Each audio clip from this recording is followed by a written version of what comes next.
안녕하세요, 여러분. 즐거운 주말입니다. 자, 어제는 우리나라 증시가 열리지 않았는데 미국이라던가 유럽, 다른 아시아 국가는 증시가 개장을 했었죠. 목요일날 우리나라가 큰 폭으로 하락한 반면에 미국이라던가 세계 여러 국가들은 빨갛게 상승을 하면서 3월 첫 주를 기분 좋게 시작을 했네요. 자, 그래서 오늘은 해외 시황 정리와 그리고 주식을 하면서 저에게 손실을 끼쳤던 종목을 살펴보면서 이런 종목이 매매하기 힘든 이유, 그리고 이런 거를 어떻게 극복했나에 대해서 아주 짤막하게 이야기를 해보도록 하겠습니다. 제가 지금 일본으로 출국을 해야 되기 때문에 시간이 별로 남질 않았어요. 자, 그럼 먼저 해외 시황부터서 빨리 한번 살펴보도록 하겠습니다. 자, 먼저 해외 시황입니다. 자, 먼저 다우지수입니다. 다우지수는 방금 막 끝났습니다. 자, 다우하고 나스닥 같은 경우에는 상승으로 마무리가 됐는데, 여러분 큰일 났어요. 환율이 다시 1130 쪽으로 올라오네요. 연중 최저치를 갔던 환율이 다시 올라오기 시작했어요. 그리고 원자재 같은 경우에는 어제 다시 사우디에서 트럼프를 조롱하는 SNS를 하면서 이게 다시 57불까지 올라오다가 오늘은 2.57% 하락을 했습니다. 국제유가가 오늘 급락한 이유는 이제 미국 생산소비 지수 지표가 공개가 됐는데 이제 또 석유 수요 둔화를 우려하면서 자극했다고 하면서 2%대 급락이 나왔네요. 아니 무슨 기름값이 3일 전에는 트럼프가 트위터에다가 국제유가 너무 오른다. 오펙 애들 니네 좀 심기를 불편하게 하는 것 같다. 일단 얘기해가지고 3%대 급락을 했다가 그 다음날은 또 이제 사우디에서 SNS 같은 데다가 트럼프 형님 우리 잘하고 있으니까 걱정하지 마시오 한마디 또 다시 올랐다가 오늘은 또 갑자기 지표 공개됐는데 지표에서 또 부진하다는 얘기에다가 갑자기 2%대 하락하고 참 무슨 코스닥 개잡주를 보는 그런 느낌이 들어요. 자, 특히 나스닥 같은 경우는 지금 거의 1% 가까이 상승을 했는데 나스닥에서 어떠한 섹터가 잘 갔나 제가 한번 살펴보니까 나스닥 바이오 지수를 살펴보니까 2.15% 올랐습니다. 전날에 1.15% 정도 내렸고, 그래서 지금 목요일 날 제약바이오가 오른 게 요게 올라가지고 우리나라 셀트리온이라던가 뭐 신라젠 같은 애들이 오르면서 끝났거든요. 근데 그 다음날 1.15% 지수가 내리면서 끝났고 우리는 장이 안 열렸어요. 그 다음날 다시 2.15% 올랐으니까 월요일 날은 바이오가 그래도 빠지진 않을 거구나 라는 생각이 약간 듭니다. 그래도 이번에 아시다시피 얘네가 올랐어도 아침에 오른 거에 비해서 오후장에 다시 다 빠져버렸죠. 거의 다. 종가만 상승으로 끝났지 실질적으로 상승폭을 다 반납을 했어요.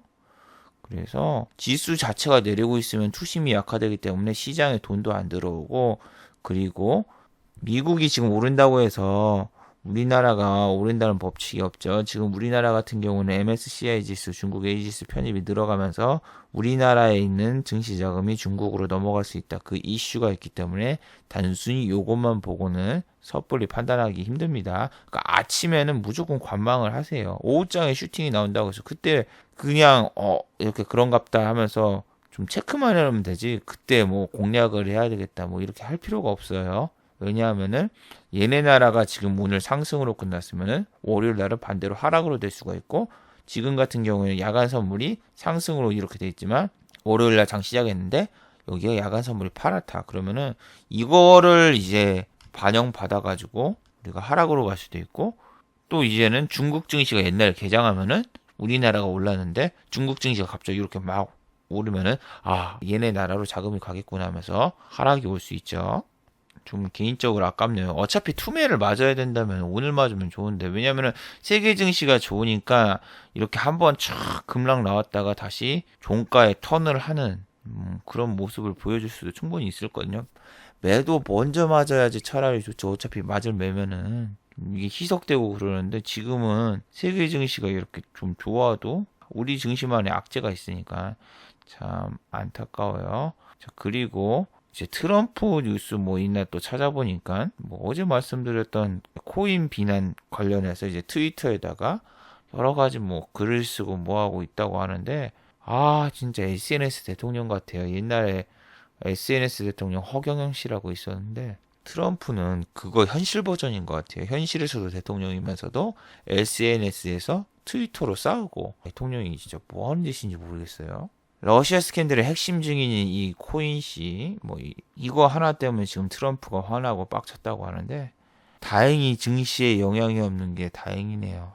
저런 거 하나로 진짜 만약에 세계 증시가 내리면은 정말 개판이겠죠. 자, 그리고 반도체가 수출 감소가 역대 최대치라고 하면서 뉴스에 나왔는데 원래 반도체가 한국 산업을 이끌어 나가는 그런 중요한 산업이었는데 이게 정부에서도 이번에 지표를 여러 가지를 발표를 했는데 마이너스 11.7% 하락을 했다는데 이거를 가지고 이제 우리나라 반도체 종목들을 내릴 수 있겠죠. 자, 그런데 다행히도 필라델피아 반도체는 0.96% 정도 상승으로 마감이 됐어요. 여기는 0.89라고 되어 있는데 우리 이번에 지금 장마 감한 게 필라델피아가 0.96% 여기서 상승을 했어요. 애플도 1.5% 상승을 했고 마이크론 이런가 마이크론도 올랐고 마이크로소프트 상승을 했고 모든 나스닥 기술주들이 대부분 상승으로 마감을 했어요. 그러니까 0.89% 상승으로 마감을 했고 세계 증시 자체만을 놓고 보면은 우리나라도 지금 같이 따라가서 상승해도 되는데 참 안타깝네요. 안타까워. 장이 열렸어야 되는데. 그리고 제가 폴더블 폰이 4월달에 출시한다고 했는데 미국에서 먼저 출시를 하고 그 다음에 한국에서는 5월달에 출시를 한대요. 5G로. 자, 근데 지금 갤럭시 S10도 출시가 안 됐지만 여러분이 삼성 프라자나 그런 데 가보면 사용해 보실 수 있죠. 그리고 유튜버들한테는 미리 갤럭시를 써볼 수 있게 나눠줬어요. 지금 미리 다 나눠줘가지고 미리 지금 사용을 해보신 유튜버 분들이 되게 많습니다. 저도 실제로 사용을 해봤고요. 그래서 출시가 여러분 4월 달이라고 해도 3월 말이라던가 아니면 4월 초라던가 미리 전문 리뷰어라던가 아니면 삼성 플라자에서 써볼 수가 있어요. 여러분이 직접 써보고 그 다음에 이거를 판단하면서 종목을 한번 공략을 해보세요. 자, 그러면은 제가 과거에 저에게 손실을 안겨줬던 종목 그리고 이런 종목에 내가 왜 당했을까 그리고 이런 종목을 다시 극복한 방법에 대해서 한번 알려드리도록 하겠습니다. 자, 제가 과거에 실수했던 종목 그리고 저랑 안 맞은 종목에 대해서 한번 이야기를 해볼게요. 영진약품은 너무 많이 얘기해가지고 좀 패스를 하고 저는 한국토지신탁이라는 종목이 정말 저랑 안 맞았어요. 제가 처음 매매를 했을 때는 이게 신규 상장주였는데 신규 상장을 하고 이렇게 밑에서 치고 올라올 줄 알았어요. 옛날에 신라젠 같은 경우에는 밑에서 이렇게 신규 상장주 이쪽에서 슈팅이 팍 나오거든요. 근데 얘도 그런 식으로 흘러갈 줄 알았는데 그렇게 되지가 않았어요. 여기 보시면은 음봉이 너무너무나 많잖아요. 한 일주일 기다리다 보면은 여기서 한번 터질 줄 알았는데 절대 안 터지고 계속 빌빌빌빌빌빌 되더군요. 물론 한 달째 정도 되는 날에는 저쪽에서 한번 슈팅이 나왔는데 여러분 저는 전업이에요. 한 달 동안 꽁칠 수가 없어요. 그리고 손실봐도 안 돼요. 빨리 다른 데로 가서 주도주로 복구를 해야지 여기서 한 달 동안 잡고 있다가 저거 슈팅 나오나 안 나오나 그것까지 못 기다립니다. 절대로. 여러분과 매매법이 좀 다르니까 어쩔 수가 없습니다. 그래서 제가 길목 지키기 매매를 절대 안 하고 그리고 얘랑 제이 콘텐츠리 둘 다 똑같아요. 아침에 살짝 올렸다 빼고 이거 음봉들 지겹잖아요. 아침에 무슨 메가박스 중국 진출이다 뭐다 하면서 뉴스 하나 빵 띄워놓고 음봉 나오고 계속 빼고 계속 제자리 빌빌빌빌빌 절대 슈팅 안 나오고 쫄쫄이로 빼고 시간도 날리고 돈도 날리는 종목이었어요. 그래서 저랑 잘 안 맞는 종목은 노트에다 적어놨다가 다시 매매를 거의 안 하는 편입니다. 그런데 과거에 저랑 좀 안 맞았다가 다시 저랑 좀 맞는 종목이 있습니다. 그건 바로 BH. 자, 이 영상을 예전에 찍었을 때는 2017년도였는데 2017년도에는 제가 이 종목을 정말 쌍욕을 했었죠. 이렇게 고점으로 꼬셔놓고 팍 빼버린다. 근데 나는 손절가를 확실히 지키는 사람이기 때문에 이 종목은 무조건 손절을 했다 하면서 이렇게 이야기를 했었는데, 제가 이때 참 반성한 게 뭐냐면은 하루에 당일치기로 다 먹고 나올 생각을 해가지고 5% 6% 이렇게 빠지면은 도저히 먹을 수가 없었는데, 이거를 분할로 잡기 시작하고 이게 무슨 뉴스로 가고 이게 아이폰 출시라던가 아이폰 실적 발표라던가 뭐라던가 그 이슈가 있을 때 오른다라는 거를 확실하게 이렇게 다 파악을 하고 노트에 기록해 놓은 다음에 2018년도에는 리벤지에서 왕창 먹었죠.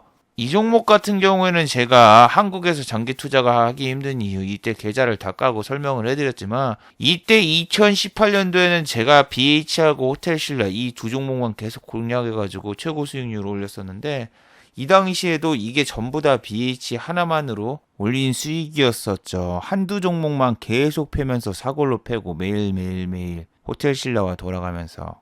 그런데 이때 당시에는 제가 말을 했죠. 워렌 버핏 아저씨가 애플 관련 주식을 사면서 주가가 올랐다고. 그런데 그거를 2017년도에 다 기록을 해놨기 때문에 2018년도에 이렇게 매매를 잘 할 수 있었던 거예요. 앞에 손실이 있었기 때문에 수익이 있었던 겁니다. 손실 없는 수익은 여러분 함부로 찾아오지가 않아요. 주식시장에서 계속 이기려고 해도 이길 수가 없어요. 패배를 인정을 해야 되고 다음번에는 실수 안 하면 되지, 똑같은 실수를 계속 반복하다가 사람들이 망가지는 거죠. 대북주 분명히 1차 정상회담에서 큰 코 다친 사람들 많은데 그때 잠깐 수익 봤다고 이번에 또 주겠다 하다가 두 번째에서 나가리 되고 이렇게 되는 거예요. 기다리면 되겠지 이제 하는데, 점점 회담을 하면 할수록 답이 더 안 나오잖아요. 이제는 3차 정상회담 한다고 해도 식상할 겁니다. 아니, 그리고 또 두 번째로 내가 생각했을 때 문제점이 뭐였냐, 아침에 공략을 했던 거예요. 이게 중소형주였는데 오후장에 다 빼버리고 그 다음에 아침에 올리는데, 그럼 방식을 바꿨죠. 내가 아침에 사는 게 아니라 오후장에 사서 그 다음날 아침에 파는 방식으로. 그래가지고 이거를 밑에서만 계속 사고 그 다음날 아침에 파는 전략으로만 갔습니다. 그리고 오후장에 뺄 거니까 오후장에 공략을 절대 안 했고, 대단한 주식이었어요. 대단한 주식. 그리고 이렇게 쫙 내릴 때도 되게 많았는데, 이렇게 한 번 내리기 시작하면 정말 멈출 수 없는 프링글스처럼 너무 많이 내리는 경우가 많습니다. 지금 현재도 이러고 있지만 BH라던가 이런 거는 애플의 워렌 버핏 아저씨도 지금 물려 있어요. 워렌 버핏 아저씨도 지금 애플 관련 주식을 1% 이상 팔았다고 나왔는데, 앞으로 애플에서 뭐 신제품이 나온다거나 아니면은 실적이 엄청나게 좋지 않거나 그런 이상은 이 주식은 다시 잘 안 움직여요. 저 영상 찍었을 때가 거의 2만원 후반대였는데 지금 보세요. 만원대에서 빌빌빌빌 되고 있고, 지금도 힘을 못 쓰고 있고. 주식이 여러분 수익 줄 때 무조건 챙겨줘야 돼요. 개인 같은 경우에는 이거를 꼭 100% 먹어야 되겠다, 200% 먹어야 되겠다 하면은 절대로 수익을 못 내요. 중간중간에 실적 발표할 때마다 한 번씩 익절을 해주거나 아니면 실적 발표 전에 무조건 정리하거나 뭐 그런 식으로 줬던 수익을 챙기고, 자기가 복리효과 누리고 싶으면은 뭐 재투자를 하시던가요. 저 같은 경우는 절대 재투자 안 합니다. 계속 똑같은 금액으로만 해요. 왜냐면은 본인이 만약에 100만 원으로 매매를 해가지고 수익이 좀 나서 500만 원으로 투자금을 늘렸다. 근데 100만 원을 매매할 때는 5%를 선절해야지 5만 원의 손실이 생겼는데, 500만 원으로 시작을 할 경우에는 1%만 손절하려고 해도 5만 원입니다. 그래서 여기하고 차이가 많이 나죠. 투자금 차이가 크면 클수록 손절도 더 안 되고 더 잘 쫄려요. 그래서 저 같은 경우는 계속 일정한 금액으로 어느 정도 조금씩 올리지, 절대로 뭐 100만 원, 500만 원, 500만 원에서 막 1000만 원 이런 식으로 안 올려요. 1000만 원에서 1100만 원 갔다가 1200 갔다 천천히 올라가지 급할 필요가 없어요. 주식을 평생 한다고 생각을 하면은. 근데 사람들 같은 경우는 뭐 이걸로 10억 벌고 주식 이제 손 떼야지 뭐 이런 생각을 하는데, 마인드 자체가 썩었어요. 한탕주의 마인드로 주식을 하니까 주식 자체가 되지를 않는 거죠. 자, 그리고 옛 추억을 회상하면서 고려시멘트입니다. 고려시멘트는 제가 매매한 종목이 아니에요. 이 종목 같은 경우에는 이렇게 위로 팡 떴었는데, 예전에 막 상한가 가고 그랬던 이유가 뭐냐, 스펙을 분할 합병을 했습니다. 지금의 뭐 러셀 같은 종목이죠. 러셀은 계속 언급하는데 그건 너무 쓰레기 같아서 언급을 하는 거고, 이거 같은 경우에는 이게 차트 매매 하시는 분들이 자꾸 당하죠. 이렇게 거래량이 빵 터지면서 양봉이 떴다. 그러면 시세 초입이다. 뭐 이런 식으로 배우잖아요. 하지만 이건 스펙 관련주예요. 스펙 관련주는 기본적으로 호가창이 얇고 거래량이 많이 터지지 않으면 팔 수가 없어요. 그리고 이런 거 매매할 때도 다들 차트 매매 같은 거 하면 뭐 양봉이 이렇게 떠가지고 이 밑으로 빠지기 전에 중간에 한번 받쳐준다. 받쳐준 다음에 그 다음 위에 슈팅이 나와가지고 먹을 수 있을 것이다. 다 그런 식으로 누구나 다 여기를 중심으로 해가지고 이쪽에서 매매를 해서 튀어나가라. 나가고 이렇게 위로 올라간다. 다 그런 식으로 누구나 다 그런 식으로 배웠는데 실질적으로는 그럴 리가 없죠. 그리고 거래량이 이만큼 터졌으면 던질 때도 이만큼 거래량이 필요하다라고 하시는 분들은 그거는 우리가 공매도가 될 때죠. 외인 기관 같은 경우에는 공매도가 되기 때문에 거래량이고 나발이고 위에서 자기가 사놓고 팔기만 해도 무조건 수익인데 거래량이 뭔 소용이 있습니까? 뭔 소용이 있어요. 그냥 조금씩 팔아도 상관이 없어요. 팔아도. 특히 이런 스펙주 같은 경우에는 물론 하이닉스라던가 삼성전자라던가 뭐 이런 거 같은 경우에는 얘네가 진짜로 팔려면은 거래량을 좀 띄우고 그래야지만 이런 스펙 압력주 같은 이런 쓰레기 같은 종목 같은 경우에는 그럴 필요가 없습니다. 조금씩 해도 밑에 거래량 다 더해보면은 다 털고 나간 거 볼 수 있죠. 하지만 이거는 과거에 다 지나고 나니까 알 수 있는 거지. 그 당시에 저 거래량 터져가지고 이만큼밖에 안 빠졌다라고는 그 당시에는 알 수가 없어요. 근데 홀딩을 했으면 죽어도 안 된다는 종목이란 거 알죠? 이렇게 중앙 지지해줘도 안 된다. 꼭 기억하세요. 모든 분들이 이상하게 뭐 차트 매매라던가 거래법 같은 걸 배워가지고 실전에 적용을 해보려는데 안 되는 이유가 다 있죠. 종목의 특성 자체를 잘 모르는데 어떻게 알아요? 근데 저는 이 종목을 매매를 안 했다고 했는데 지금 보니까 제가 매매를 했어요. 매매를 했으니까 이렇게 언급을 하는데 뒤에 보니까 빨간색으로 되어 있는데 이때 쓰레기 같았지만 제가 매매를 했나 보군요. 아! 그래요. 그거를 했어. 이게 어디서 제가 매매를 했는지 알았네요.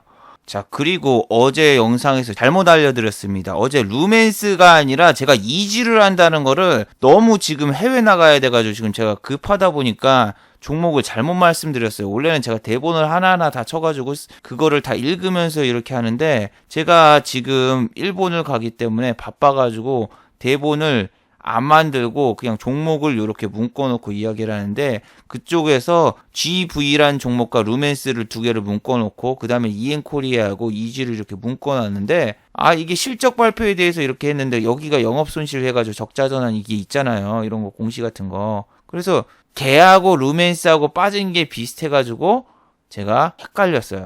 루멘스는 수소차주가 아니에요. 제가 종목을 틀릴 수밖에 없는 게 요렇게 노트에다가 이걸 다 적어놔가지고 이게 이렇게 된다 다 해놨는데 그 위에 거를 읽어버렸어요. 원래 그 대본을 완벽하게 치고 있었으면 되는데 죄송합니다. 그래서 제가 수소차 얘기했던 거는 이지라는 이 종목을 얘기했던 거예요. 빠진 것도 비슷하게 빠져가지고 진짜 내가 정신이 없었네요. 자, 지금 시간이 거의 다 됐습니다. 4시입니다. 출국해야 돼요, 여러분, 근데 저 지금 중요한 거, 1시간도 안 잤어요. 생방송 끝난 다음에 요거하고 뭐하고 좀 만들다가, 1시간도 못 잤네요. 어쩔 수 없죠. 일본 가서 잠을 자야지. 자, 다들 수고하셨고, 유튜브 광고도 끝까지 시청해주시면은 정말 고맙겠고, 좋아요와 구독하기도 많이 눌러주시면은 정말 고맙겠습니다. 내일만 쉬는 게 아니라 내일 모레도 또 쉰다는 사실이 참 어떻게 보면 주식쟁이한테는 안타까울 수도 있네요. 왜냐하면은 오늘 미국이랑 그 다음에 일본이랑 중국 다 했으니까 차라리 다른 나라 다 오를 때 하락이 나와서 그거를 좀 희석시켜주고 뭐 그러면 좋은데 오늘 이번 주에 다 얘네가 오르고 다음 주에 그냥 싹 빠져버리면은 우리는 상승분이라던가 뭐 그런 거 호재 같은 건 하나도 못 반영받고 다 빠져버리면 좀 마음이 안타깝거든요. 그래서 3일절이 오늘은 좀 아쉬웠네요. 자, 아무튼 다들 수고하셨고 즐거운 주말 되시길 바랍니다. 수고하셨습니다.